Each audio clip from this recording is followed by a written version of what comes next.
কিন্তু তাকে এক্সাম দিতে দেওয়া হয়নি এই যে রুলস নামক এই শব্দটার বিষয়, শুধুমাত্র এই রুলসের বিষয়। কিসের রুলস? এখানে কোনো রুলস চলবে না।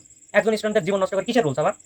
ওই কোশ্চেনটা তোরা দেখিস ওখানে কি লেখা আছে, এবং তোরা গল্পটা তো পড়ছিস তাই না? তো তোদেরকে 18 বছর হয় নাই, তোরা কি এটার বিরুদ্ধে প্রতিবাদ করতে পারিস না? প্রত্যেকটা স্টুডেন্টের লাইফ নষ্ট করার পেছনে একমাত্র যাদের অবদান সেটা হচ্ছে টিচারদের। ঢুকতে দেওয়া হয় না তাদের রুলসের কারণ, এবং রুলসটা তৈরি করা হয়েছে তারা প্রত্যেকেই ভাবে যে 1 ঘন্টা বা যারা 30 মিনিট বা 1 ঘন্টা দেরি করে আসবে না কেন, তারা হয়তো এই 1 ঘন্টার মধ্যে যে কোশ্চেনগুলো আসছে এগুলো পড়ে হয়তো চলে আসছে। তো এখানে আমার প্রশ্ন একটাই, তো আপনারা যে বড় বড় কথা বলেন যে না কখনোই এক্সাম পেপার আমাদের ফাঁস হবে না, এক্সাম প্রশ্ন ফাঁস হবে না বা হয় না, এক্সাম শুরু হওয়ার আগে মানে 30 মিনিট আগে আমাদের কোশ্চেনটা চলে আসে। তো কোশ্চেন যদি 30 মিনিট আগে চলে আসে সেই ক্ষেত্রে প্রশ্নপত্র তো ফাঁস হবে না, এটা তো খুব বড় বড় ডায়লগ করতেছেন। এখন আমরা একটু কথা বলে কথাগুলো গায়ে লাগতে পারে, আমরা কথা বললেই তো অনেকেই বলবে যে এটা হচ্ছে স্টুডেন্টদের উস্কাচ্ছে, যেমন হচ্ছে কোট আন্দোলনের মধ্যে হয়েছে, ফাহাদ স্যার সহ কিন্তু বেশ কিছু টিচারদের আটক করে ধরে নিয়ে যাওয়া হয়েছিল। কারণ কারণ এটাই যে আমরা স্টুডেন্টদের পাশে ছিলাম, এবং স্টুডেন্টদের পাশে থাকার কারণে আমরা হচ্ছে তাদেরকে উস্কাইছি। এখন আমরা সত্যি কথা বললে বা আমরা উচিত কথা বললেই তাদের গায়ে লাগবে, এবং এখান থেকে তারা বলবে যে আমরা তাদেরকে উস্কাইছি। এখন এখানে আমার প্রশ্ন যে এই মেয়েটাকে কেন ঢুকতে দেওয়া হলো না? আপনাদের রুলস ঠিক আছে বুঝলাম, এখন আপনারা যে বড় বড় কথা বলেন কখনোই এক্সাম কোশ্চেনের প্রশ্ন ফাঁস হয় না, আচ্ছা বুঝলাম প্রশ্নপত্র ফাঁস হয় না, এবং আরেকটা রুলস আছে প্রত্যেকটা বোর্ডের যে 1 ঘন্টা না হলে কোনো স্টুডেন্ট বাইরে সে যে কোনো ওয়াশরুমে যাইতে পারবে না। ঠিক আছে, যে কোনো কাজেই সে কিন্তু যাইতে পারবে না 1 ঘন্টা না হলে। আচ্ছা ঠিক আছে, 1 ঘন্টা না হলে কোনো শিক্ষার্থী যাইতে পারবে না, তার মানে হলো 1 ঘন্টার আগে কখনোই প্রশ্নপত্র বাইরে আসবে না। 1 ঘন্টার আগে প্রশ্নপত্র কখনোই বাইরে আসবে না। তো 1 ঘন্টার আগে যদি প্রশ্নপত্র বাইরে না আসে তাহলে এই রুলসটা কোন জায়গায় খাটলো? এই যে আপনারা যে রুলস তৈরি করলেন যে একজন স্টুডেন্ট যদি 1 ঘন্টা 30 মিনিট পরে আসে তার মানে সে সব পড়ে চলে আসছে, তাকে ঢুকতে দেওয়া হবে না কেন? একজন স্টুডেন্ট কি কোনো প্রবলেম হতে পারে না? শুধু এবছর না, প্রত্যেক বছরই দেখা হচ্ছে 10 মিনিট 15 মিনিট দেরি করে আসলে তাদেরকে ঢুকতে দেওয়া হয় না, কেন ঢুকতে দেওয়া হয় না? এখানে কিসের রুলস তাদের? তারা যে বড় বড় কথা বলে যে না প্রশ্নপত্র কখনোই ফাঁস হবে না, তো প্রশ্নপত্র ফাঁস হবে না ঠিক আছে, তো প্রশ্নপত্র ফাঁস হয়নি তার মানে ওই মেয়েটা যে আসছে ও তো পড়ে আসেনি, ও তো যে প্রশ্নগুলো আসছে বোর্ড পরীক্ষাতে, যে বাংলা প্রথম পত্রের যে প্রশ্নগুলো আসছে এগুলো তো সে পড়ে আসেনি, তাহলে তাকে ঢুকতে দেওয়া হবে না কেন? একজন স্টুডেন্ট পাস করতে গেলে সে যদি 1 ঘন্টাও লিখতে পারে তবু কিন্তু তার পাস মার্ক চলে আসে। এই যে সে পরীক্ষাটা দিতে পারলো না তার মানে তার একটা বছর নষ্ট হয়ে গেল। শুধু একটা বছর না, ওই মেয়েটার বা ওই ছেলেটার বা এমন যাদের হয়েছে তাদের ওই একটা বছর না, তাদের পুরো লাইফটাই নষ্ট করে দিয়েছে। প্রত্যেকটা স্টুডেন্টের লাইফ নষ্ট করার পেছনে একমাত্র যাদের অবদান সেটা হচ্ছে টিচারদের।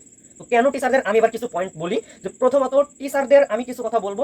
এক্সাম যখন শুরু হয় প্রথম কাজ টিচারদের যে কাজ সেটা হচ্ছে খাতা দেওয়া, এবং টিচারদের কাজ হচ্ছে একজন স্টুডেন্ট রোল, রেজিস্ট্রেশন এবং বিষয় কোড এই তিনটা ভালোভাবে লিখেছে কিনা সেটা সঠিকভাবে মেলানো।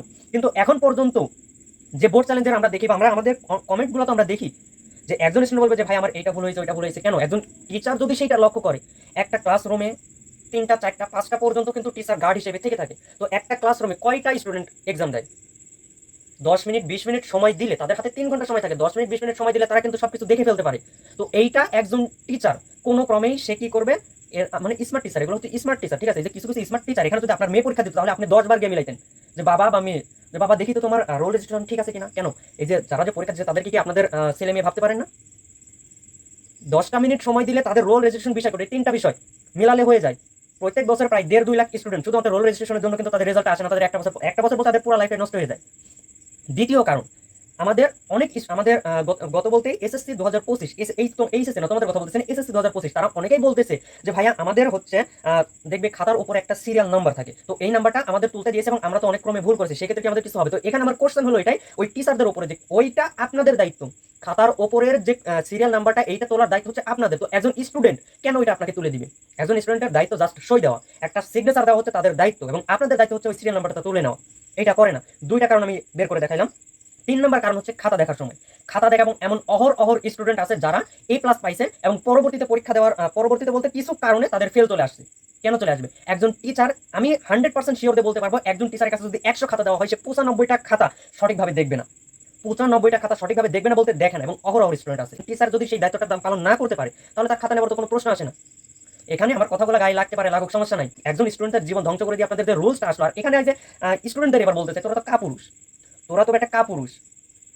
যারা রাজশাহী বোর্ডে আসিস তাদের কিন্তু একটা কোশ্চেন, আমি কিন্তু কোশ্চেনটা দেখছি রাজশাহী বোর্ডে কিন্তু ওই যে 18 বছর বয়স, ওই কোশ্চেনটা তোমরা দেখিস ওখানে কি লেখা আছে, এবং তোরা গল্পটা তো পড়ছিস তাই না? তো তোদেরকে 18 বছর হয় নাই, তোরা কি এটার বিরুদ্ধে প্রতিবাদ করতে পারিস না? বাংলাদেশের সরকার কিন্তু টিকতে পারেনি এই স্টুডেন্টদের কারণে। তো স্কুল হয়েছে এবং এক্সাম হলে অ্যাম্বুলেন্সে নিয়ে যাওয়ার পরবর্তীতে তাকে এক্সাম দিতে দেওয়া হয়নি।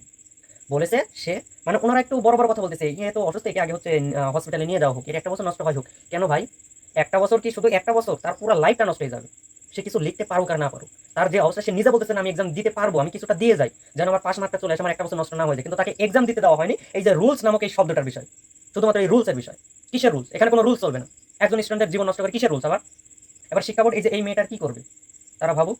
এবং শিক্ষা বোর্ডের কাছে একটাই বার্তা যে আপনারা যে সিদ্ধান্তগুলো নেন একটু ঠান্ডা মাথায় নেবেন, কারণ সকল সিদ্ধান্ত, যে কোনো সিদ্ধান্ত যথাসময়ে না নিয়ে যখন তখন নিলে, হুটহাট করে নিলে তো হবে না। এই যে এক্সাম দেওয়ার আগে ক্যালকুলেটর নিয়ে একটা আবার বের করছে, 15 দিন, বোধহয় 15 দিনও নাই, 12-13 দিন আগে বের করছে যে এই ক্যালকুলেটর নিয়ে যাওয়া যাবে না। তো আমি সারা জীবন, আমি 10 বছর ধরে ক্যালকুলেটর ব্যবহার করি, এখন পর্যন্ত আমি ওই ক্যালকুলেটরই ব্যবহার করতে পারি না। এমন হাজার হাজার স্টুডেন্ট আছে যে 5-10 বছর ধরে ক্যালকুলেটর ব্যবহার করে, সে ওই ক্যালকুলেটরটাই ভালো করে ব্যবহার করতে পারে না। তো তাকে যদি এখন ওইটা বাদ দিয়ে যদি এখন নতুন ক্যালকুলেটর দেওয়া হয়, সে কি, সে তো অনই করতে পারবে না। তো এটা কি মাথায় রাখা যাবে না? এটাকে মাথায় রাখতে হবে না? মানে একটা ক্যালকুলেটরের মধ্যে এতটা নকল করে আনা যায় যে সেই স্টুডেন্টটা A+ পেয়ে যাবে একটা ক্যালকুলেটরের মধ্যে সে নকল করে। এগুলো সব অযৌক্তিক কারবার, এগুলো নিয়ে কথা বললে মানে 20-30 মিনিট হয়ে যাবে, তো এগুলো নিয়ে কথা বলতেছি না এখন। ওই যে ওই মেয়েটার কি হবে সেটা আমাকে বলে।